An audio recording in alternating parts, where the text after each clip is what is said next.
नेपालमै बनेको typing practice website छ जसमा चाहिँ लिडर बोर्डको रेकर्ड तोडिएकै छ साथीहरू है। देख्न सक्नुहुन्छ अस्ति वर्षमा 118 थियो, यो विदेशी आएर फेरि 156 WPM बनाएर छोडेछ।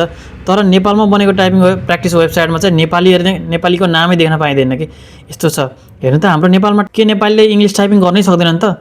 यदि तपाईँहरू पनि सक्नुहुन्छ भने ल देखाउनुहोस् है साथीहरू। 156 छ म्याक्सिमम WPM यसमा लिडर बोर्डमा। यदि तपाईँ योभन्दा धेरै हान्न सक्नुहुन्छ भने तपाईँले typingall.com मा आएर आफ्नो नाम सेट गर्न सक्नुहुन्छ।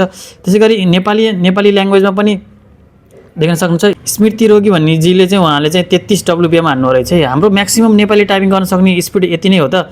यदि तपाईँहरूमा मध्येमा कोही एकदम राम्रो नेपाली टाइपिङ हान्छ भने पनि उसले आएर आफ्नो नाम यो लिडर बोर्डमा नाम सेट गर्न सक्छ है साथीहरू। यदि कोही हुनुहुन्छ भने तपाईँहरूको साथीहरूले एकदम राम्रो टाइपिङ हान्छ भने उनलाई मेन्सन गरिदिनुहोस् है साथीहरू। यहाँ गएर तपाईँले typingall.com मा गएर इङ्ग्लिस नेपाली टाइपिङ गर्न सक्नुहुन्छ मजाले। यदि तपाईँहरू दुईजना साथीहरू मिलेर चाहिँ तपाईँहरू मल्टिप्लेयर टाइपिङ कम्पिटिसन गर्न चाहनुहुन्छ भने पनि तपाईँले यहाँबाट दुईजना मजाले दुईजना मिलेर चाहिँ टाइपिङ रेस गर्न पनि सक्नुहुन्छ।